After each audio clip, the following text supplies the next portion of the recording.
자, 여기 보시죠, 여러분들. 일단 여기부터 먼저 보고 갈게요. 평가 58페이지입니다. 58페이지. 자, 보시면 자, 여기에서 또 회계 전반적으로 되게 중요한 개념이 있어요. 보수주의라는 거. 보시면 자, 우리 원래 회계에서는 시가 기말의 자산의 시가로 평가하죠. 그죠? 그래서 시가가 오른 걸 평가 이익이라고 하고요. 시가가 떨어지는 걸 평가 손실이라고 하죠, 여러분들. 그죠? 자, 근데 재고 자산은 좀 특이하게 어떻게 평가를 하냐면 취득 단가하고 우리가 취득 원가하고 시가 둘 중에 작은 것으로 평가, 작은 것. 그렇죠? 미니멈. 그러면 우리가 여기에다가 임의 숫자를 대입하면 취득 단가가 아니라 취득 원가예요. 취득 원가. 취득 원가입니다. 보셔야 되겠다. 자, 취득 원가하고 시가 둘 중에 큰 걸로 평가하는데 자, 만약에 내가 하나당 100원 주고 샀대요. 하나당 100원 주고 샀는데 얘가 시가가 120원이 됐다면 중요해요. 여러분들 보시면 자, 100원에 취득한 재고 자산이 기말에 120원으로 평가가 된대요. 그러면 이건 시가가 20원 상승한 거죠, 여러분들. 시가가 상승한 거예요. 그럼 이 시가가 상승한 걸 반영할까요, 안 할까요? 둘 중에 미니멈이다라는 건 시가가 올라도 그냥 취득 원가로 내버려둔다라는 뜻이잖아요. 그렇죠? 그래서 이 말은 시가 상승분은 우리가 인지를 안 하는 거예요. 그죠? 자, 근데 반면에 거꾸로 100원에 취득했던 재고 자산이 기말에 시가가 80원이 됐답니다. 그럼 거꾸로 시가가 20원, 이번에 시가 하락이죠. 시가가 20원 하락한 거죠. 근데 이건 둘 중에 작은 것으로 평가하니까 시가가 떨어진 건 잡겠다라는 거예요. 그렇죠? 그래서 여러분들이 요거 실기 나올 때 정말 조심하실 게 뭐냐면 시가가 처음부터 오르면 절대 인식하면 안 돼. 재고자산 같은 경우에는. 재고자산 시가 상승을 인식하지 않는단 말이에요. 그렇죠? 그리고 시가가 하락한 거 인식하는 거고. 여러분들이 이제 시험에서 어떻게 출제가 되냐면 아까 했던 감모하고 평가가 같이 출제가 돼요. 그 문제를 꼭 푸시게 될 거예요. 우리가 감모하고 여러분들 우리가 평가가 같이 출제가 만약에 되면은요. 그게 시가가 올라갔냐 떨어졌냐 이거 잘 보셔야 돼요. 시가 올라간 거 절대 회계 처리하시면 안 돼요. 그렇죠? 그럼 여러분들 우리가 여기 그래서 우리가 뭐라고 하냐면 이 기말 재고 자산의 기말의 평가는 시가 하락분만 인식한다라고 해가지고 저가법이라 저가법 둘 중에 작은 것으로 평가하니까 저가 알죠? 저가법 뭐 이건 안 보셔도 되고 그럼 여러분들 이거 논리가 일관성이 있어요 없어요? 시가가 오르는 건 기말 재고 자산 기말의 재고 자산의 시가가 오르는 건 인식을 안 하고 기말의 재고 자산의 시가가 떨어지는 걸 인식하잖아요. 그럼 논리적인 일관성이 있어요, 없어요? 없어요. 그걸 우리가 뭐라고 하냐면 보수주의라고 해요. 보수주의. 보수주의의 정말 치명적인 단점이 일관성이 없어요. 그러니까 논리적 일관성이 없으면 보수주의라고 생각하시면 돼요. 알죠? 그래서 일단 이 보수주의는 회계 전반에 걸쳐서 영향을 많이 줘요. 앞으로 여러분들이 말 문제든 계산 문제든 보수주의는 회계 전반에 걸쳐서 영향을 많이 주기 때문에 꼭 알고 계셔야 될 게 뭐냐면 최대한 이익을 낮게 인식하는 걸 우리가 보수주의라고 해볼래요. 최대한 이익을 낮게 인식하는 거. 우리가 이익을 낮게 인식한다라는 건 이렇게도 불러요, 여러분들. 뭐냐면 비용은 높게. 그럼 비용이 높으려면 자산은 낮게. 그 다음에 부채는 높게. 요거예요.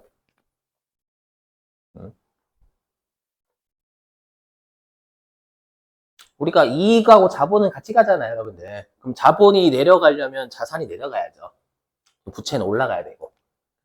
그래서 우리가 앞으로 여러분들이 보수주의에서는요, 최대한 부채는 부채는 인식하려고 하고요. 자산은 잘 인식 안 하려고 해요. 그죠?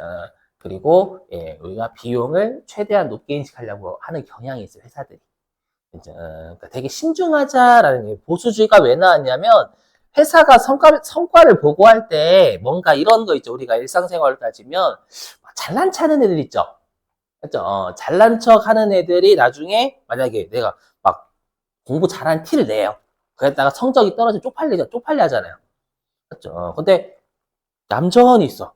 근데 가만히 있는데 가만히 있다는 건 본인 자랑 안 해요. 근데 막 잘 맞아. 그럼 멋있어 보이잖아. 야, 저 있어 보인다. 이것도 마찬가지예요. 막 촐싹촐싹 해야죠. 저희 회사요. 곧 이런 사업 할 거고요. 이익이 많이 날 것 같아요. 왜냐하면 기업들은 설명회 할 때 우리 그 기관이라는 거 투자자들 해가지고 설명하거든요. 촐싹 우리 회사 이익이 너무 많이 날 것 같아요. 주체하지 못할 것 같아 했는데 이익이 떨어졌어. 쪽팔리잖아요. 그렇죠. 근데 어떤 회사는 저희 회사는 좀 보수적으로 이익이 좀 이번에 업황이 안 좋아서 떨어질 것 같아요라고 했는데 이익이 막 다른 애들은 그 업황이 안 좋아가지고 막 이익이 떨어지고 있는데 이 회사는 막 다른 회사보다 이익이 막 올라가는 거예요. 그럼 야씨 엄살 떨었네 이렇게 생각하잖아요. 그렇죠. 그래서 최대한 우리가 이익을 낮게 인식하는 걸 보수적으로 회계 처리한다라고 하거든요. 맞죠? 이게 회계 전반에 걸쳐 많이 배워줄 거예요. 자, 그러면 이제 요거를 세무 1급에서는 회계 처리도 시험에 실기로 내요. 알죠? 물론 잘 내는 편은 아닙니다. 주로 감모 위주로 많이 내고요. 요 평가는 잘 내는 편은 안 실기에서. 그래서 나온다라고 하면 분기는 할 줄 아셔야 되겠죠. 자, 보실게 한번 사례 들어가지고. 보시면. 자, 사례. 자, 2000X1년, 2023년도. 자, 기말 현재 10만 원에 취득했던 제품의 시가가 8만 원이 됐대요. 자, 그러면 지금 제품이니까 재고자산이죠, 여러분들. 그렇죠? 그럼 재고자산은 지금 기말에 시가가 하락하는 건 인식을 하죠. 둘 중에 작은 것, 즉 10만 원과 8만 원 둘 중에 작은 것으로 평가하니까 8만 원으로 잡을 거란 말이에요, 평가를. 그렇죠? 그럼 10만 원으로 되어 있는 걸 8만 원으로 내리는 회계 처리해야 되겠죠, 제품을요. 맞죠? 자, 그래서 분기를 어떻게 끊냐? 어떻게 하냐면, 자, 우리가 이렇게 재고자산이 기말에 시가가 떨어졌을 때 비용으로 인식하는 계정 과목을 재고자산 평가손실이라고 해요. 외우셔야 돼. 가끔씩 이거 말문제로 물어봐요. 자, 이 재고자산 평가손실은 아까 했던 정상간모처럼 매출 원가로 봅니다. 그러면 왜 매출 원가로 보는지 설명 좀 해볼게요, 여러분들. 자, 왜 매출 원가로 인식을 하냐면, 자, 여러분들 재고자산의 시가가 떨어지는 건 이유가 뭐냐면 재고자산을 가지고 있기 때문에 그래요. 그렇죠? 재고자산을 가지고 있으니까 재고자산의 시가가 떨어질 수 있죠. 그죠? 그러면 우리가 재고자산의 평가 손실을 막는 방법이 있어요. 어떻게 막으면 되냐면 재고자산을 보유하지 않으면 돼요.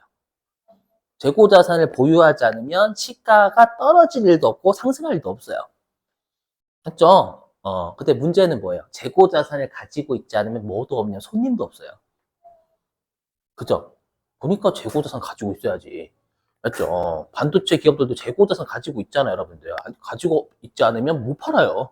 맞죠? 그러니까 회계에서는 어떻게 보냐면 재고자산을 보유하기 때문에 시가가 하락할 수도 있는 일이니까 팔기 위해서 가지고 있는 재고자산에 우리가 희생된 걸로 보겠다라는 거예요. 이해되세요? 재고자산을 가지고 있으니까 시가 떨어지는 거잖아요.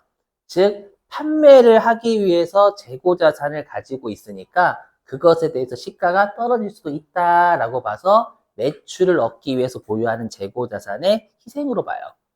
그렇죠? 그래서 매출 원가로 봅니다. 요게. 자, 근데 우리가 이제 주의하실 게 뭐냐면 이건 듣고 버리셔도 돼요. 우리가 회계에서는 뭔가 가격이 어떻게 이 해당 자산이나 부채가 가격이 어떻게 됐다라는 건요. 주로 간접법을 많이 써요. 간접법. 간접법은 뭐냐면 해당 자산 계정 과목이나 부채 계정 과목 직접 안 쓰고요. 다른 계정 과목 쓰는 거 있잖아요. 뭐 대손 중단금, 뭐 감가상각 누계 같은 거. 얘도 마찬가지예요. 이용자들한테 어떻게 알려주고 싶냐면 이 재고자산은 10만 원 주고 샀던 재고자산인데 2만 원의 시가가 떨어져서 8만 원 됐다. 이렇게 제공하는 거예요. 회계에서 그렇게 하래요. 그냥 8만 원 이렇게 표시하지 말고. 그렇죠? 그래서 어떻게 하냐면 여기 화면 보세요. 보시면 여기 아래 보시면 아래 보시면 차변에 재고자산은 10만 원. 이게 취득원가죠. 근데 얘가 2만 원이 지금 떨어졌잖아요. 그렇죠? 그래서 8만 원짜리 됐다라는 걸 다 보여줘야 된다라는 거 회계에서는. 가격이 10만 원 주고 취득했는데 2만 원만큼 시가가 떨어져서 8만 원짜리 됐다라고 알려주는 거예요. 그렇죠? 그러니까 이 재고자산을 직접 까지 말고 재고자산의 시가가 떨어진 거는 재고자산을 간접적으로 까는 계정 과목을 잡으라라는 거예요. 그게 계정 과목이 풀네임이 재고자산 평가충당금이에요. 그래서 이 재고자산 평가충당금 보시면 아시겠지만 재고자산을 간접적으로 까는 놈이에요. 까는 놈. 그래서 여기. 그래서 그럼 여기 재고자산 평가충당금은 재고자산을 차감하는 놈이잖아요, 여러분들. 그러면 얘는 위치가 어디예요? 자산을 빼는 놈인 차변을 빼는 놈이 대변태생이죠. 왜냐 우리 분계는 플러스로 끊어야 되잖아요, 여러분들. 그래서 이 재고자산 평가충당금을 뭐라고 하냐면 재고자산의 차감계정이라고 불러요. 풀네임은 차감적 평가계정이지만 그러니까 재고자산의 시가가 떨어졌다라는 걸 간접적으로 우리가 보여주는 계정 과목이에요. 이렇게 분계 끊으셔야 돼요. 얘는 가끔 실기로 분계를 내고요. 그 다음에 아래에 있는 건 분계를 내진 않아요. 아래에 있는 건 말문제만. 뭐냐면, 자, 이 사례 1의 연결이에요. 그러니까 사례 1은 내가 올해 연도 말 입장에서 시가가 2만 원 떨어졌죠. 그랬다가 요 X 2년이 됐어요. 다음 연도 기말에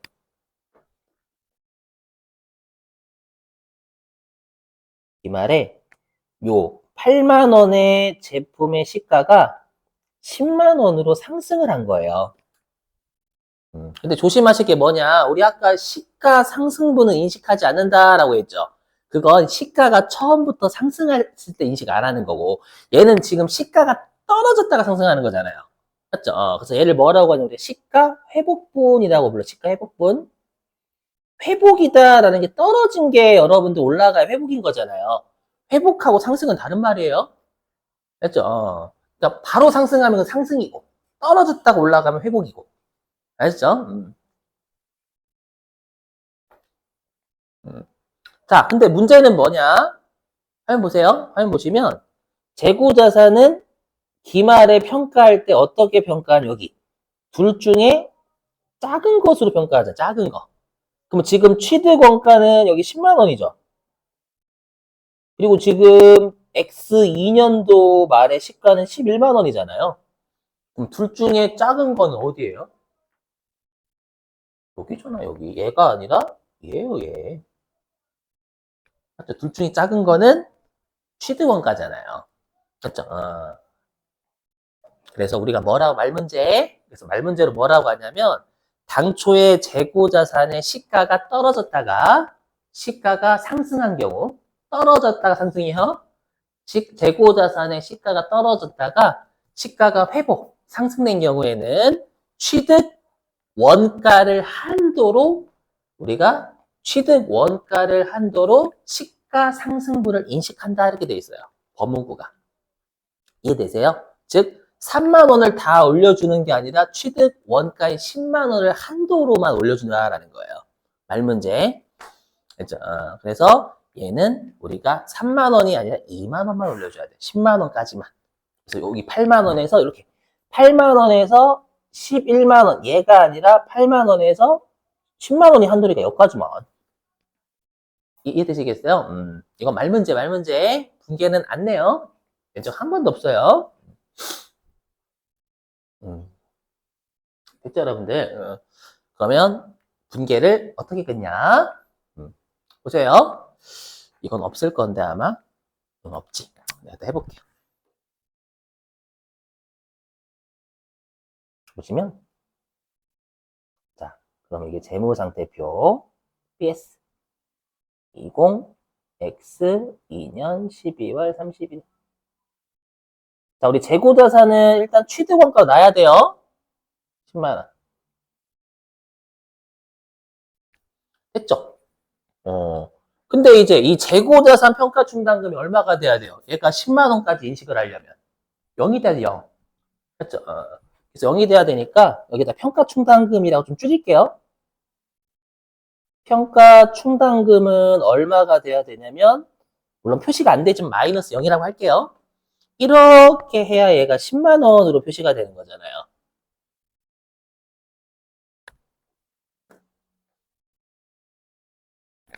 그죠? 그럼 재고자산 평가충당금을 2만 원에서 빵으로 하면 되는 거죠. 그럼 얘는 대변태생이잖아요. 대변태생인 2만 원을 0으로 만들려면 차변을 까면 되겠죠. 그죠? 그래서 차변에 재고자산 평가충당금을 적으면 알아서 얘가 이렇게 삭제가 돼요. 왜 삭제가 되냐면 얘는 자산을 차감하는 놈이니까 2월 되거든. 2월. 2월 되니까 이렇게 뺄 수 있는 거예요. 근데 문제는 뭐냐? 재고자산 평가 손실을 취소하는 건 안 돼요. 왜? 비용은 이걸 안 돼요. 맞죠? 얘는 X 1년도의 비용이면 얘는 이익잉여로 갔단 말이 이미 끝이야. 맞죠? 그렇기 때문에 X 2년도로 이런 식으로 조작이에요. 그래서 우리 회계든 세법이든 재무상태표는 누적, 손익계산서 단기라는 말 되게 중요한 말이에요. 그래서 어떻게 하냐? 그러니까 우리가 재고자산 평가충당금이 2만 원이 0이 되려면 2만 원이 다시 들어와야 되잖아요. 그렇죠? 그래서 이걸 환입한다라고 했죠? 그래서 여기 대변의 계정 과목은 재고자산 평가충당금 너 2만 원 다시 들어와. 2만 원 들어와. 그래 0 되는 거잖아요. 그래서 얘를 재고자산 평가충당금 환입이다라고 하고요. 그럼 얘는 뭐냐면 매출 원가에서 차감해요.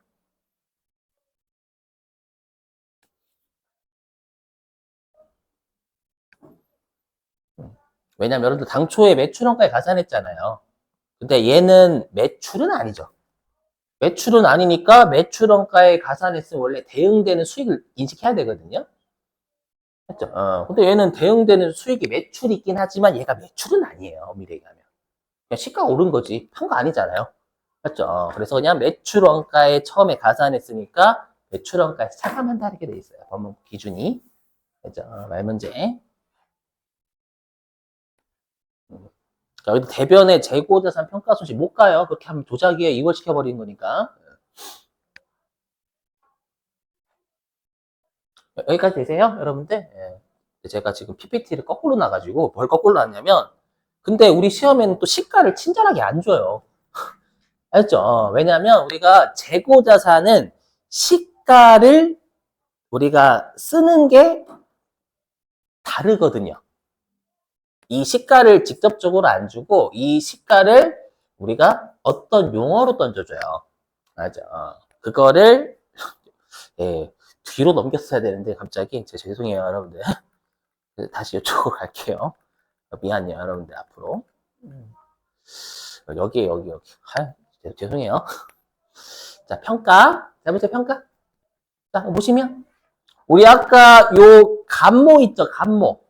아까 우리가 감모라는 게 이거였잖아요. 감모라는 게 장부 수량에서 실제 수량을 뺀 거에 취득단가 곱하는 게 감모 구하는 공식이다라고 했죠.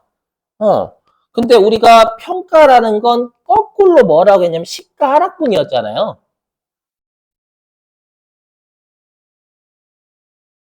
거꾸로 얘기하면 수량 차이는 없다라는 뜻이에요. 아까 감모는 수량 부족이니까 단가의 차이는 없었죠. 평가는 시가 하락이니까 거꾸로 얘기하면 수량의 차이는 없다는 얘기예요. 그래서 평가를 구하는 공식은 실제 수량은 딱 실제 수량 가지고 있는 실제 수량이 시가가 얼마만큼 떨어졌냐를 구하는 거예요. 그렇죠? 그래서 우리가 뭐라고 가냐면 아까 59페이지 가보세요.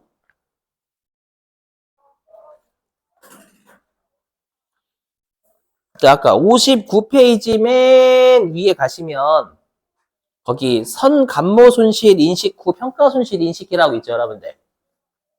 59페이지 맨 위에. 거기 선감모 손실 인식 후 평가 손실 인식이라고 있잖아요. 이 말은 먼저 감모부터 인식하고 나중에 평가 손실을 인식한다 그 말이에요. 왜냐?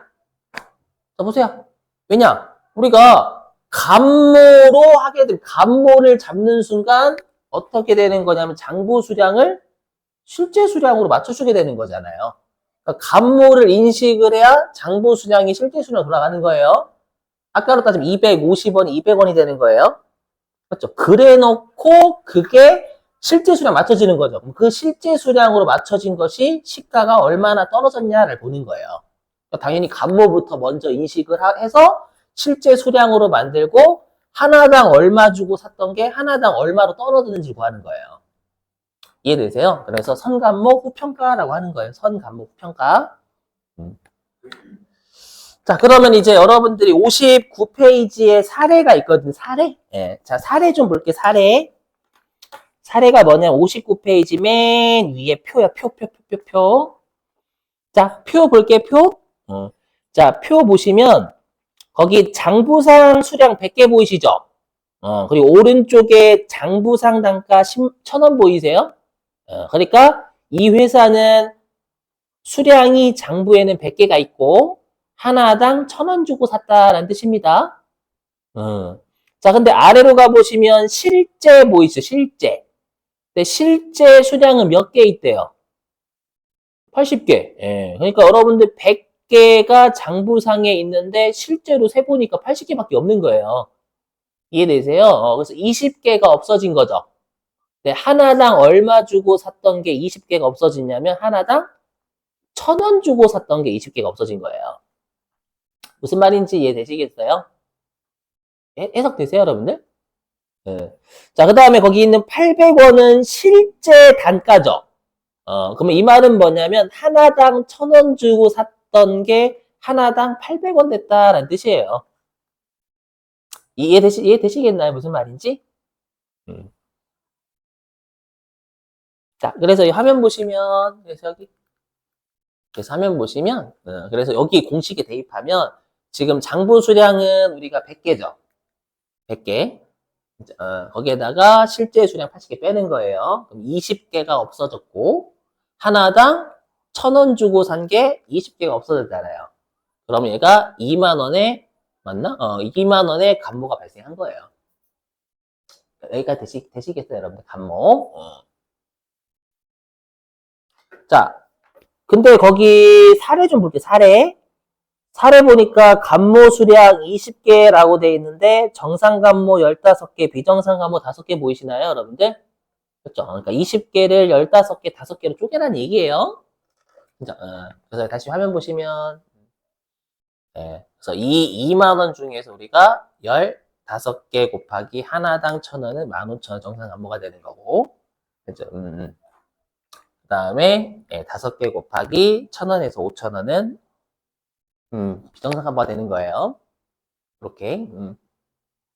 그러면 이걸 통해서 우리가 감모를 인식하는 순간 이제 실제 수량인 80개로 인지를 한 거고, 그렇죠? 그 다음에 하나당 1,000원 이렇게 놓은 거예요. 이해되세요? 자, 이래 놓고 이제 하나당 1,000원 주고 샀던 게 얼마로 떨어졌어, 시가가? 800원으로 떨어졌죠, 여러분들. 거기 교재. 하나당 1,000원 주고 샀던 게 우리가 실제 단가가 800원이잖아요. 그럼 하나당 200원의 시가 떨어진 거예요. 하나당. 맞죠? 근데 실제로 몇 개 있어요, 수량이? 80개 있죠. 그러면 실제 내가 가지고 있는 재고자산 80개 중에서 얘가 시가가 200원이 하락이 된 거예요. 그죠? 그래서 여기 화면 보시면 여기다 대입. 그러면 실제 수량 지금 80개죠. 80개. 일단 뭐야? 왜 안 넣어놨지? 뭐 해야지 뭐. 네. 그래서 여기 실제 수량이 80개고, 그 다음에 하나당 1,000원 주고 샀던 게 800원으로 된 거잖아요. 그죠? 그럼 결론적으로 880개 곱하기 200원 하면 16,000원의 평가 손실이 발생한 거예요. 이해되시겠어요? 요거.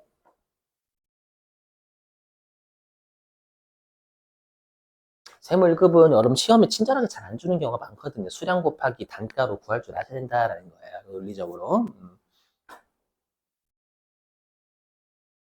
근데 문제에서는 또 친절하게 단위당 시가를 안 줘요. 단위당 시가. 여기 보실게요, 화면.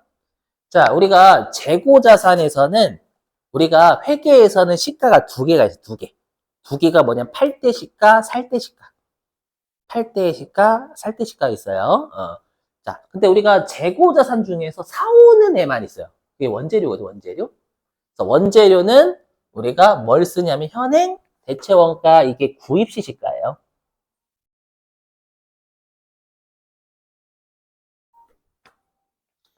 회계에서는 구입시 시가를 현행 원가 또는 현행 대체 원가라고 불러요.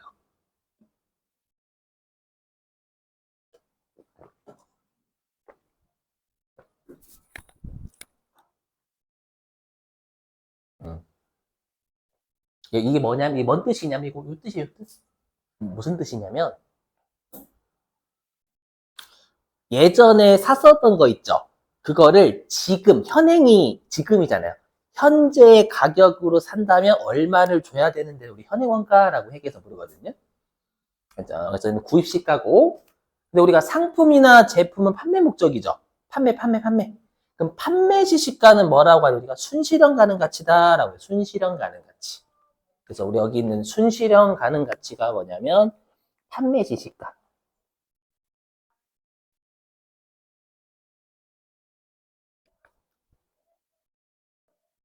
용어를 좀 외워주셔야 돼요, 여러분들.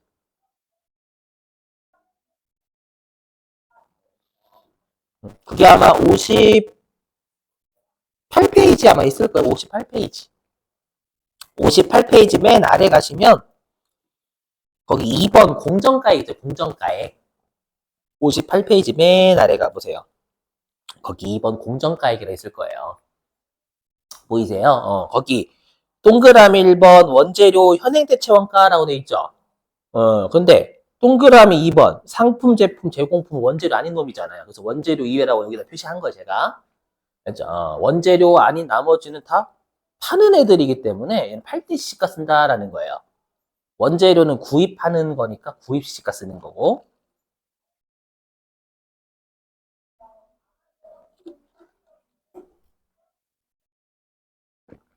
근데 우리가 팔 때는 여러분들 판매만 되는 게 아니라 팔기 위해 쓰는 게 있죠. 그래서 우리가 하나당 팔기 위해서 하나당 쓴 걸 차가워 순수하게 내가 하나당 팔기 위해서 얼마를 벌었는지가 나올 거 아니에요. 맞죠?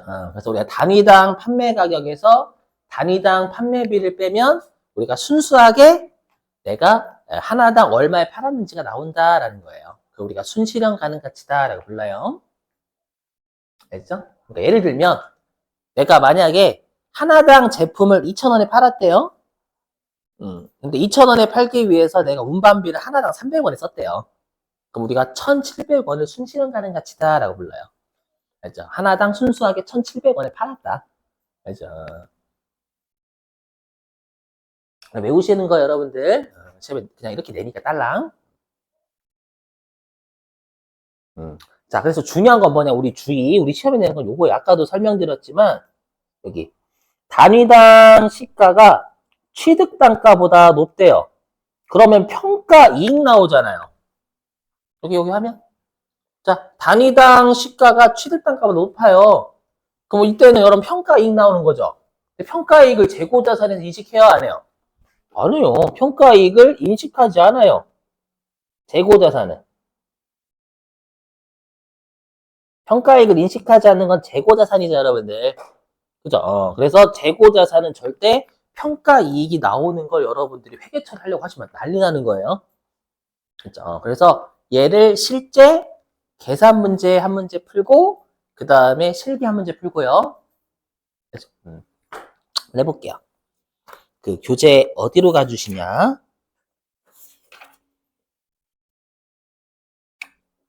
여러분 교재 어디로 가주시냐면 65페이지 가면 65페이지.